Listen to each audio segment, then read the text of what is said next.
yourself? I do. Um, my name's Cian Thompson. I am a level 4 film student at Staffordshire University. I I'm very interested in filmmaking. I've always been interested in filmmaking. I made my first ever film last year. It's not very good, but the experience of doing that made me very very sure that it's what I want to go on to do in my career. Um, I've I came to Staffordshire um, sort of because I saw the stores, the equipment stores that they have here, and I thought, even if the course content isn't quite where I want it to be, I can still take out equipment whenever I want to and make my own sort of projects in my free time. But coming here, the modules are really interesting. Ambleside was a really interesting experience, so I'm very happy with that. Um, as far as my background in filmmaking goes, I made a film last year, but I guess my interest started when I was maybe the age of 6 or 7. Um, my mum and dad would buy DVDs in the cheap section of the shop, or because we never had a lot of money. Um, they'd go into CEX and go into the bits where it's like £1 a DVD, and they'd pick up sort of like rubbish ones that are like I guess they call them B movies, and they'd bring it back with them, and I'd pick them up and start watching them, and then they'd sort of disappear from the DVD cabinet for 6 months because they'd be in my bedroom, and I'd just watch them on repeat.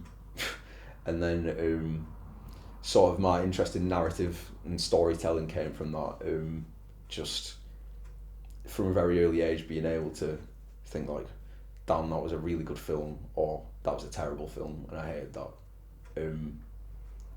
I've always loved filmmaking. Okay, so give us, summarise what the film itself is about. So, Call It Art, formerly The Art of Art, is a film shot in Ambleside that is not so narrative heavy. It's more a focus on art and people's opinions on artwork, and how people sort of differ in the way that they think art should be treated. Some people, we spoke to contributors who sort of feel like art should be a temporary thing, that art should go away after a certain period because it makes it a lot more special if only a select few people experience something in such a short time. But then we spoke to other contributors who sort of feel like the commercialisation of artwork is a good thing for society and for artists because obviously they make money off of it and so on. Call It Art is just, it's going to, or it is, it's a film where we explore those different opinions. We've got some great sequences shot of different artists sort of doing different things. Some natural art that's meant to go away, art that's meant to last forever, that's meant to be protected, and that's meant to be like neglected, I guess. Okay, so at the start of the course, what were your initial thoughts on the course as a whole, and then going into the group and getting to know the other people in it? Well, I was terrified starting the course, to be honest, because I thought, this is a lot of money to put into something that might be useless, I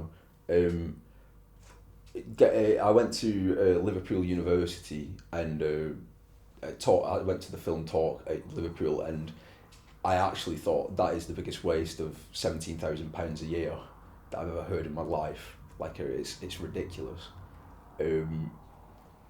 but then I came to Staffordshire and I thought it was completely different. But I was terrified starting the course because it could have gone wrong so easily. But I got lucky in that I met my crew. My crew were amazing. We got along very well. The chemistry was good. We have different lived experiences, different opinions on things, but when it comes down to it, we get the job done, and I couldn't be happier about that. Okay. What roles did you perform during the pre-production and production kind of stage, and what did you think about all of the preparation work that you had to do? Pre-production is interesting because it's always been something I've been interested in. Screenwriting, that sort of thing. I've dabbled in storytelling. I've never written a script per se, but I've dabbled in storytelling. I enjoy storytelling as a medium, but with non-fiction filmmaking it's completely different, and especially with the Ambleside brief, where we had no preparation in terms of narrative, we had no preparation in terms of what our film was going to be about. We just had to hit the ground running. The production file work and the paperwork that went into preparing, even without knowing what we're going to film, was very, very challenging. But it's what the industry expects of us. So although it's a lot of work and it seemed like a behemoth task to undertake, I actually thought this is very important that I do well on this, and I really enjoyed at points getting it done, and the success that came with that I really enjoyed. But as far as roles I took, risk assessment was a big undertaking. Learning the kit was a big one. The C100 I wouldn't touch for the longest time. I took to audio very quickly. I think it's the experience of being told to take a long stand in primary school. I could just hold that boom for hours.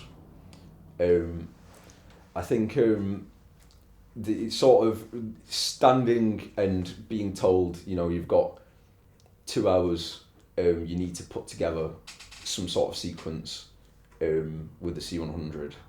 Just being told to do that and then getting out and doing it is the best experience that you need.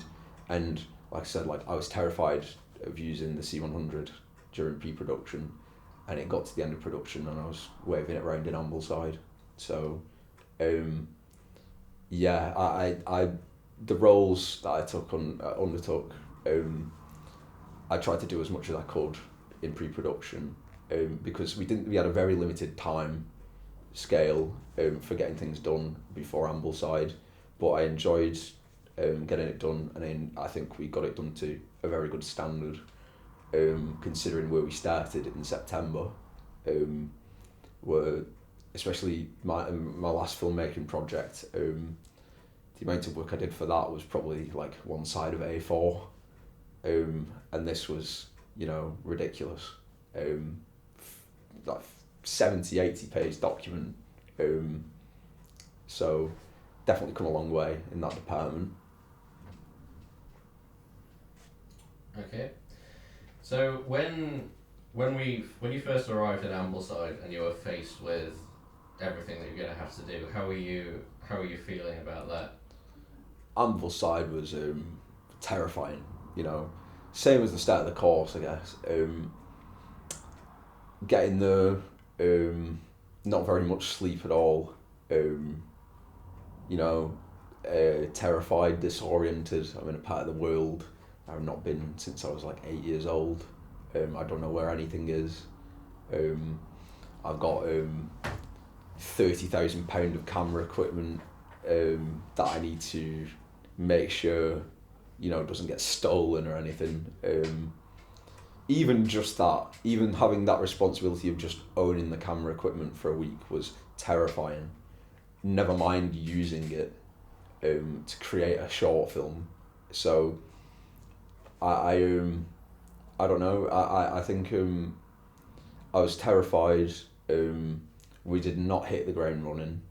You know, we crashed and burned before we started running again. We did get a contributor very quickly, which I was very grateful for, but we really wasn't sure that was the best move because Dan did not have very long to give us, as far as, you know, but he was willing to, what time he was willing to give us for those 2 days. As far as finding other contributors, a lot of doors slammed on your face, a lot of, you know, bugger off, stuff like that. I'd like to avoid that if possible in the future because I don't do well with, you know, negative treatment from people who've never met me. But luckily Amblesides is a very accommodating and friendly place, especially to tourists. So I was, you know, a bit mixed feelings, to be honest. I'm going to hit you with the dreaded Graham question. The Graham question. Just tell us about that night, the first night, and that whole situation. So we met Dan 2 minutes after being in Ambleside, the first building we went into. We spoke to him. He said he's willing to give us half an hour each day, which added together is not very much, to be honest. So whilst that was good, we got a contributor, you know, hooray. We can't make a film out of that, you know. So we kept on trying different businesses. It just didn't end up happening. People just, this course has been going to Ambleside for like 20 years. So you come through the door and if you're wearing the lanyard, they just know who you are. They know what you want. And they shun you and tell you to go away. Like I understand, like if I was the owner of a business I'd be very annoyed, but like it was crazy at some point. But you know, after like a long day of people telling us no, to hear that some guy on the other side of town is interested to speak to us, it sounded too good to be true, and it was. Because as it turns out, this guy Graham, our other potential contributor, other than the art people that we ended up doing, it was very interesting political viewings that, in my opinion, we just weren't ready to cover. I don't think, like, if we would have gone down that route, we would have made a career-ending film, or maybe worse. You know, so I'm glad we didn't go with that because we're just not there yet. But maybe at some point we will be, and then, you know, we might be going back to Ambleside to film another film with Graham. So, you know. Right. Okay. What roles did you perform while we were in Ambleside? In Ambleside, I tried to get involved as much as I could. I spent time on the camera, as much time on the camera as I could, particularly when we was filming the Rydal Hall segments. I tried to get on the camera as much as I could. The sequences we got in Rydal Hall Forest, a good few of those shots I shot. I really, like, I enjoyed doing that. It's a confidence thing though. I've got to build up confidence on the C100. That is one of the biggest challenges I faced, is just you know, getting on the camera, getting all the technical parts of camera work right, you know, the ISO, stuff like that. That was like particularly challenging for me. But audio, I tried to get on as much as I could. I got a lot of ambient stuff recorded whilst we was there, running water, things like that. You know, I tried to get as much as I could. I think, you know, I spent some time on the BTS camera, spent some time using the still camera, getting production stills. That was, you know, I got some really good pictures doing that. I was on the production stills whilst we was filming with Dan. But I think the in particular the role I sort of shun at, or I was so surprised finding myself in this role, and you know, really like doing well is speaking to contributors and speaking to locals. You know, I've never considered myself like an outgoing social person. I don't know, like it's just, you know, the nurture, the way I was raised. I've never been particularly outgoing, but something about the deadline on Thursday, you know, knowing that Wednesday night, maybe like 6-7 p.m, there is absolutely nothing you can do. You've just got what you've got. It gave me sort of like a false confidence, so I could speak to locals and contributors as much as anybody, and that in particular I found very enjoyable. Just speaking to people, interviewing, you know, even like when people are slamming doors in your face. Well, that never happened, but like when people are metaphorically slamming doors in your face, telling you to like go away. You know, we've had students in here before, stuff like that. Even then, it's still very enjoyable, and I've got to be honest. You know, like the week that we spent in Ambleside, one of the most stressful weeks of my life, if not the most stressful week of my life. You know, sleepless nights. You know, cold sweats, terrified. But what it came down to is that I really enjoyed my week, and I know for a fact that it's what I want to do with the rest of my life after that week. You know, there was never a doubt in my mind that I was never gonna. I always knew I was gonna be a filmmaker, but to what capacity I didn't know. Now I know, after this project, now I know that I want to be a filmmaker, and I want to be a good one, and I'm going to be a good one. So I'm going to do my best to be. Poignant. So on that last, one more question about production. On that last night when you finished shooting and everything was done, how was? Tell us about that feeling.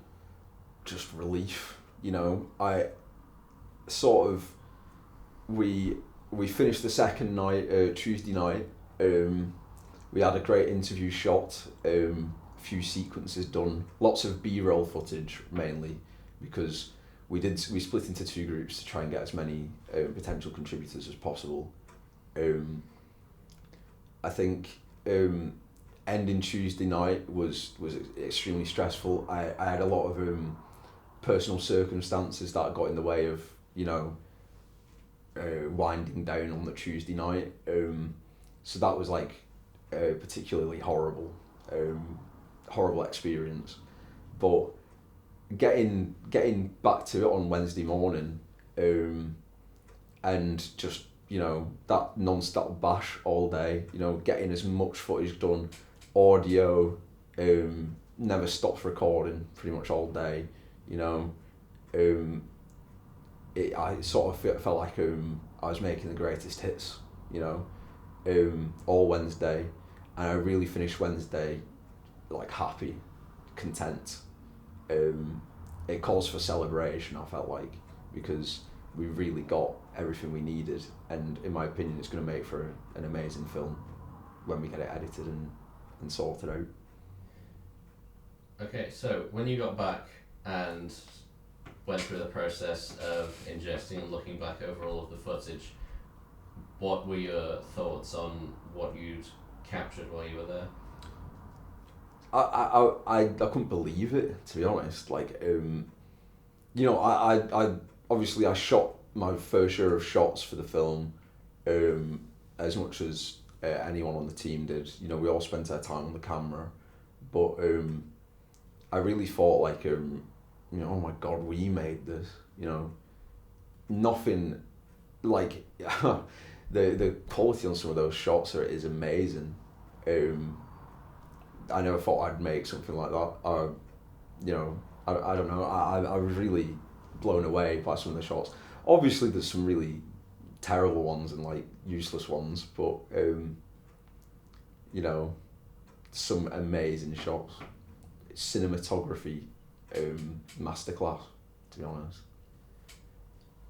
In terms of post-production, how are you feeling with the learning curve of Avid and such? Avid was a really hard one for me, to be honest, because coming away from college where I was using Premiere Pro, which is like, baby's first editing software, Premiere Pro kind of does it all for you, I feel like, or it does a lot of it for you. Avid is like Avid's like a whole different beast, and it's very hard to control. I sort of felt like whilst I was using Avid, like, oh God, I'm not gonna pass, but I got my handle on things. I think there's still a very steep learning curve I've got to get over when it comes to Avid, but it's all practice. It's all just getting in there and doing it as much as you can, which I'm more than happy to do because it's all part of the same project. That's going to be amazing when it finishes. I don't know, Avid, there's still a long way to go for me, but I'm really getting the hang of it. It's all just practice. You just gotta cut and chop and mix. Just do as much as you can on Avid, 24/7 Avid, and then eventually it'll just click, and then sorted. Okay, is there anything else that you want to say that I've not prompted you to say? I guess talking about distribution,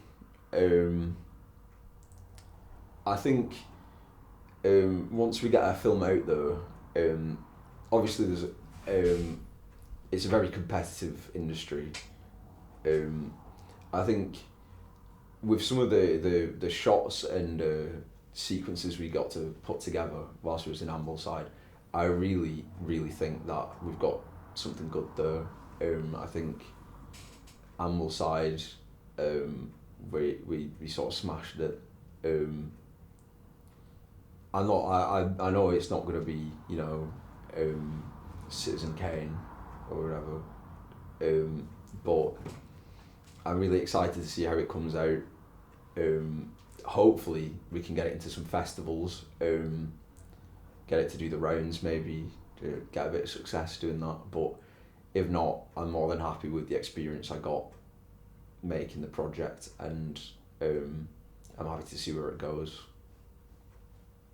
I'm trying to remember any questions that I asked you that I've not been asked. Because if we're recording, like, I might as well get as much shit done. Like, yeah, we all want to go home, and Sean, you want to shoot yours, but at least if we get it done now, I'll never have to do it again, sort of thing. Is there any questions that anyone can think of? Do you suck or swallow? It's yet to be seen. Is it I don't pink? kiss it. I don't kiss and tell. Is it pink? It's brown. Right, needs to wash it. I'm glad we've got that on. Yeah. That goes in the do not show to column. Yeah. I'm trying to think of anything else that needs to be said. I guess I don't know. Some of the other early parts of production, you know, getting into Hanley Town Centre and interviewing people on campus, really, you know, that really took me a long way, that really helped. Some of that stuff we did. We made a lot of silly mistakes, especially in Hanley. We wasted a lot of time, you know, begging charity shops to film with us and stuff. But I think we sort of messed up there so that we didn't in Ambleside, and we didn't really mess up in Ambleside. We smashed it. So yeah. I don't know. Any other questions before I explode? Go ahead. I think that's all. Okay. Well, good job. Thank you for. What do you think about Colin's style of teaching? Oh, that's right. So the lectures at Staffordshire, and the sort of like technical instruction side of things, to be honest, I really enjoyed the Ambleside experience with the sort of the trial by fire nature of things. You have so many rules that you need to follow, which is similar to how it would be, you know, like on a film set.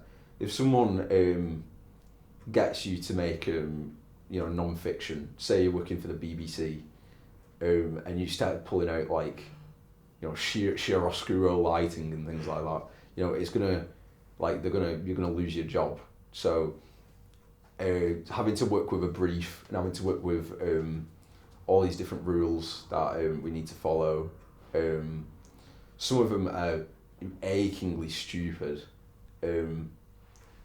like not being able to, having to keep the camera still, not being able to move the camera limits what you can show creatively quite heavily, but I think we managed within that to make a decent film. And so that side of things I'm quite conflicted on. I don't know whether I enjoy the challenge or it gets too much. It's like I've never really, like, I really haven't been this like stressed in my entire life, but at the same time I've never been so content with what I'm doing. It's like I never felt like sort of like academically doing like biology GCSE or whatever.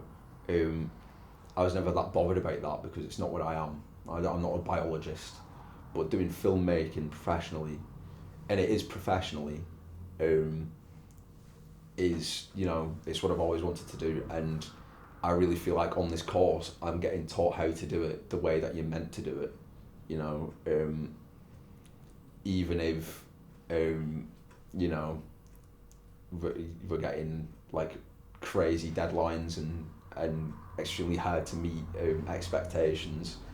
You know, we just have to do our best and like struggle with that. I don't know.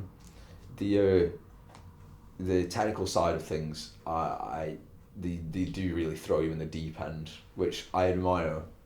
But I wish there was just someone there telling me exactly what I need to do with the C100 every time I'm doing it, which is what my team's for. You know, like without team support, I would have crumbled.